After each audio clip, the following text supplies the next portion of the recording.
Welcome everyone. Today we are introducing a new subject, and that subject is called biology. So we want to see what this subject is all about. We want to see how we define the subject, what do we learn when we are looking at this subject, and what is the importance of studying this subject.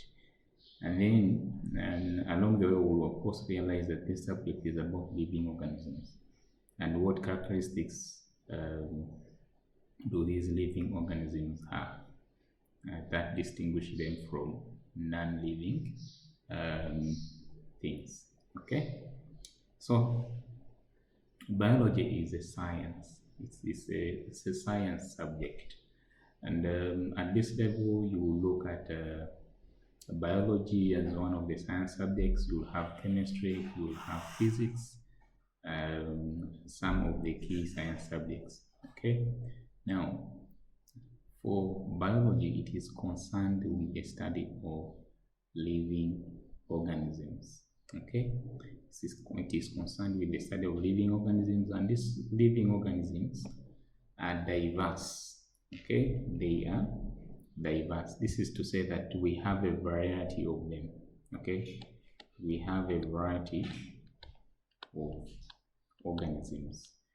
We have those that we can see with our naked eyes.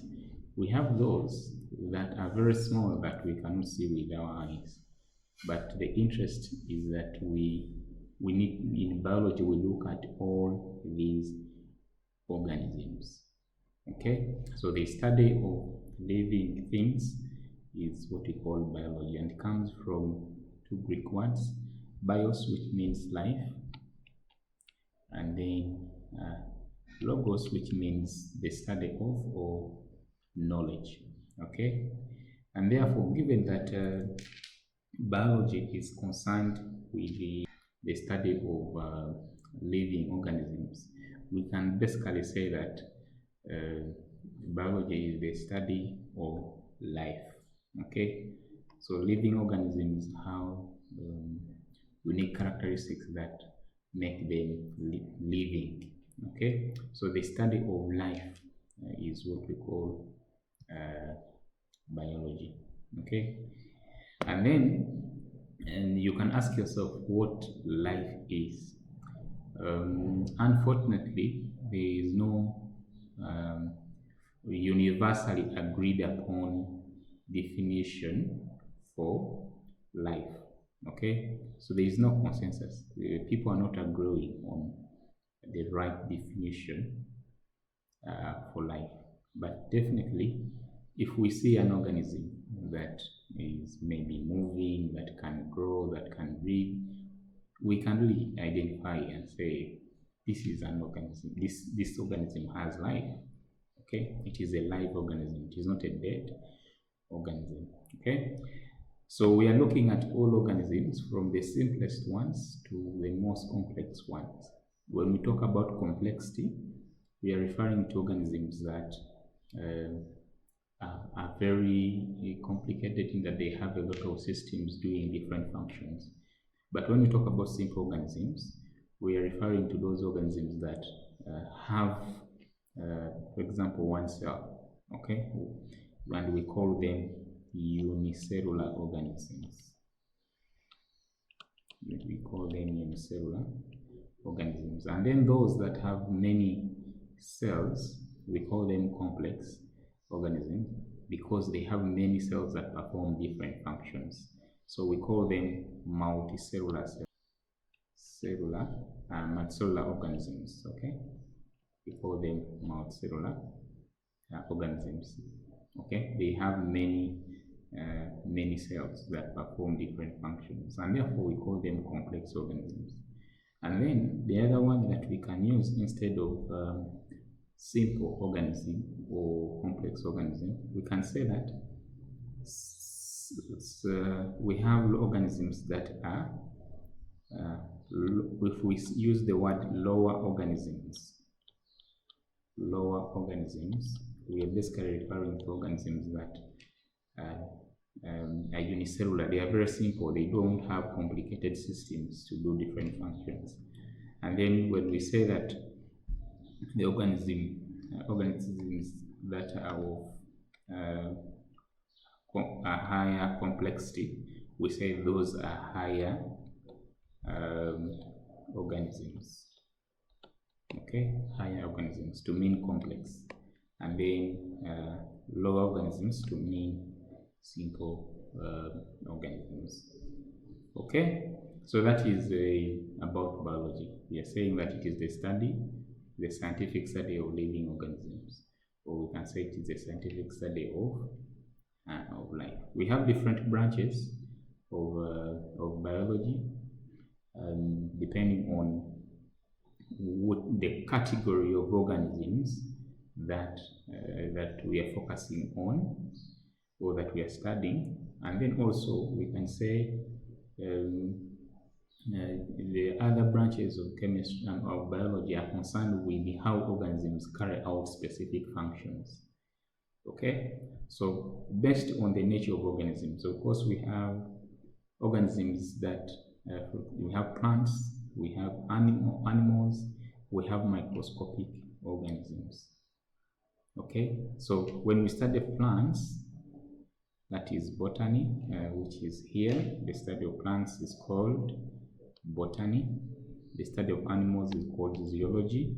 And then the study of microorganisms, we call that microbiology. Okay, now when we want to look at the structure of whether it is an animal, whether it is a human, the body structure of a human or an animal, we say that is the study of anatomy. Okay, so anatomy is the study of body structures. The other word that we can use for the word structure is morphology. Morphology. Okay, so that is about anatomy. And then the study of how the body works is what we call physiology. Okay, the study of how the body works is what we call physiology. And then we have genetics. What you have to remember with genetics is that when you have an organism that gives birth to new ones or young ones, it has characteristics that it passes to young ones. That the characteristics, the information about the characteristics that are transferred to the young ones, that information is carried in what we call genetic material. So the genetic material, write it here, genetic material. Okay, so the genetic material is one which carries the genetic information. Genetic information. Now, this genetic information is what expresses itself as what we call characteristics. What we call characteristics. The other word for characteristics is what we call traits.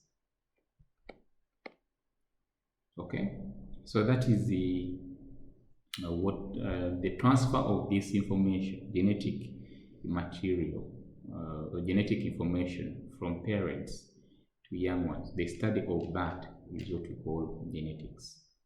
Okay, and so we have looked at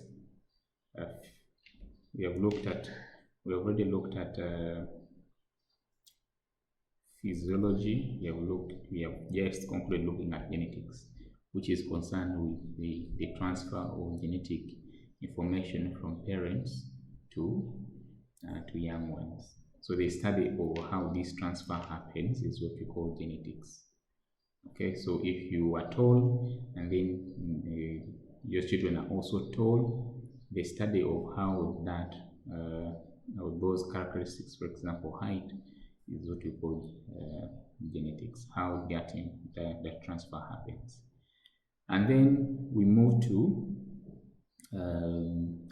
taxonomy, which is basically about classifying organisms into different groups based on their characteristics. Okay, so for example, we have, you know about mammals, you know about reptiles, you have studied about this. So what do we base on to say that this animal is a reptile, this animal is a mammal, for example? What do we base on? So we base on their characteristics. So the study of the classification of organisms based on their characteristics is what we call taxonomy. And then, well, the study of microorganisms, organisms that we cannot see with our naked eyes, is what we call microbiology.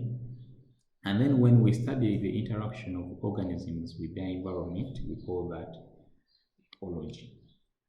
Okay?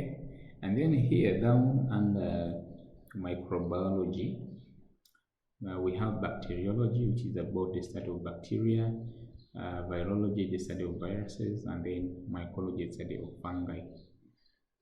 And then we can also talk about some branches, other branches like biochemistry.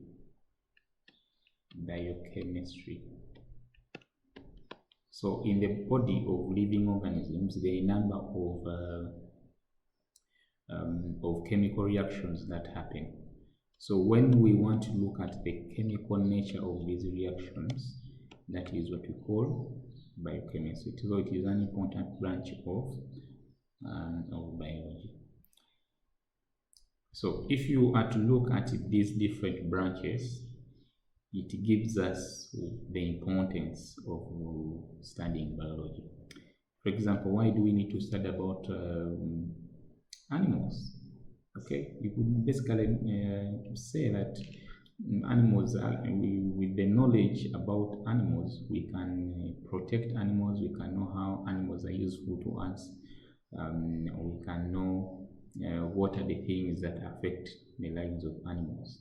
So we can apply this to different fields. Whether we are studying about plants, we can identify which plants are useful, which plants are poisonous to us, how we can put these plants to use.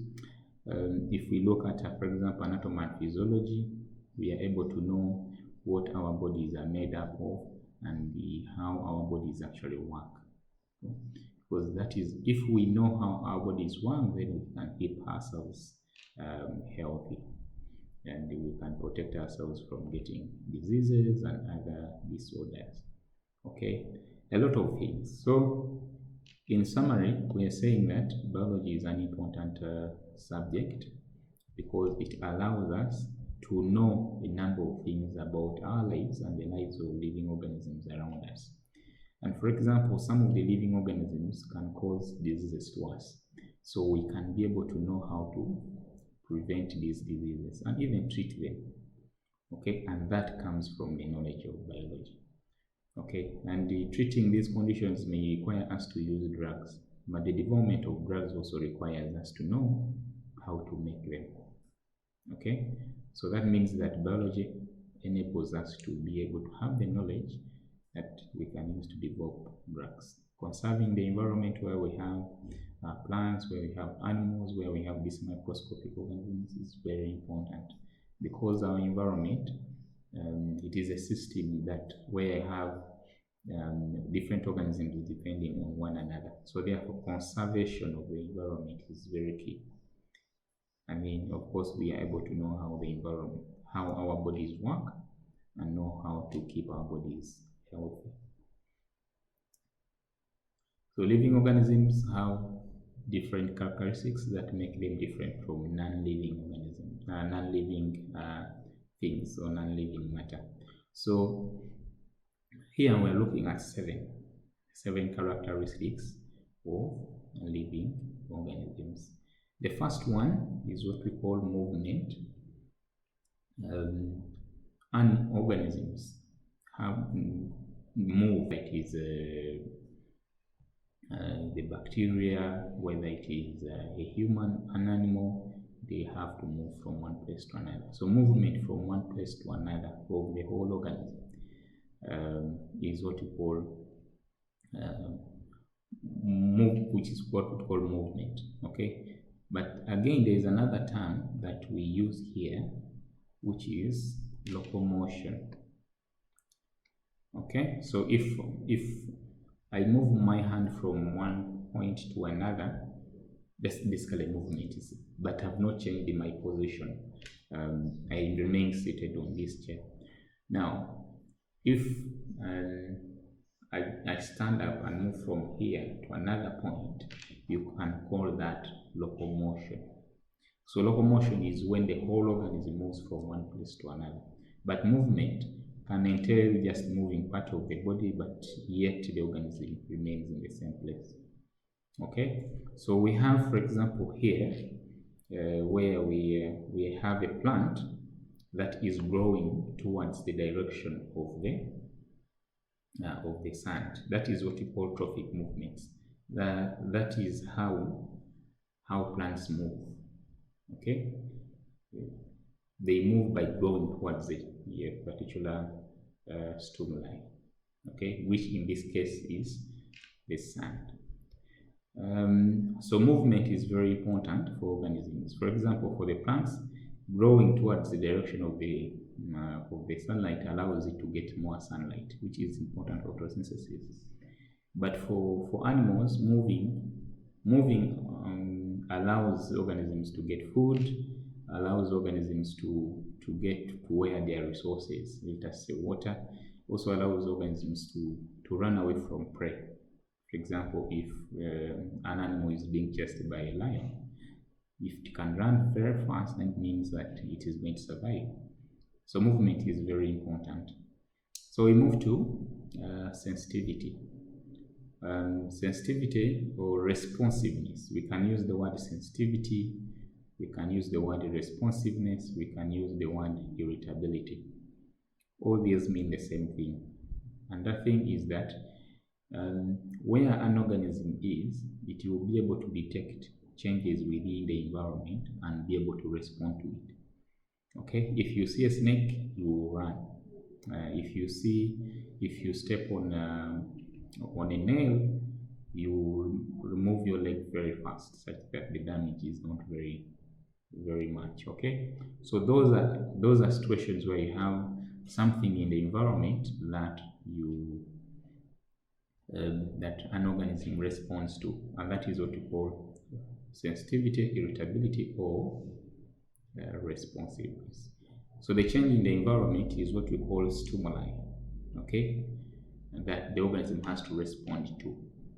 Okay, so plants, for example, we have said in this example that they detect that the direction of the light is in one direction, so they grow towards that direction.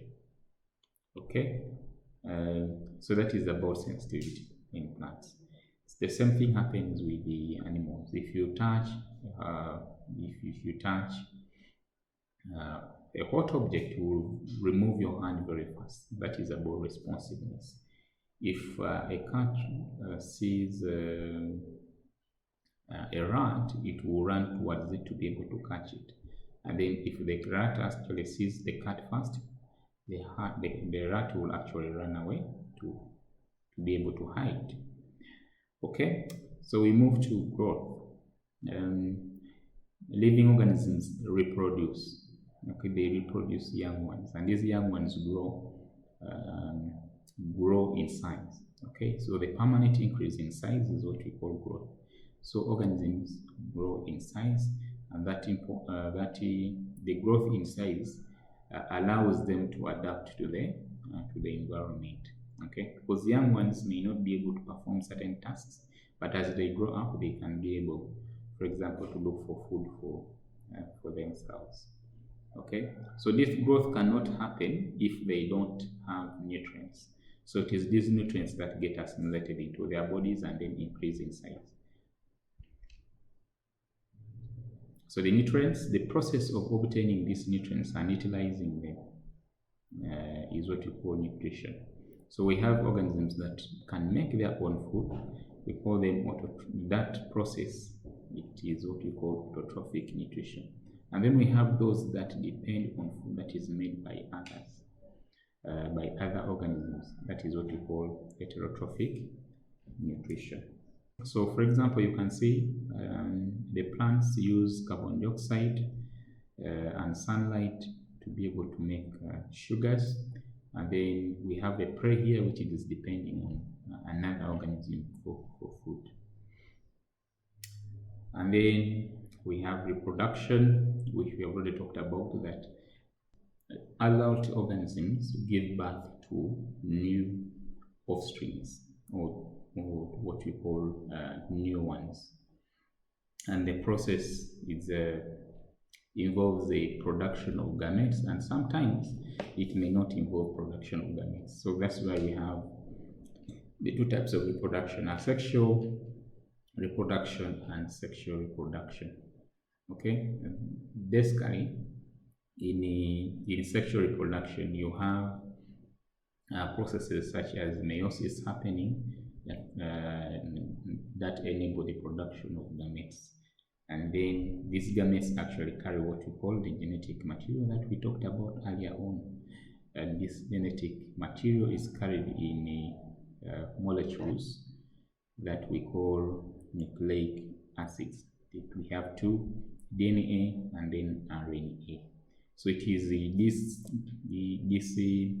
nucleic acids that carry the genetic information. Okay, and that means that the young ones will get characteristics that are similar to those of the parents. Okay, because that information is carried through the genetic material. And then we have respiration, which is about breaking down the food that the organisms have eaten to generate energy. That energy is very important for metabolic processes in the organism. Okay, and that energy is in the form of ATP, which is adenosine triphosphate. That is the form of energy that will be used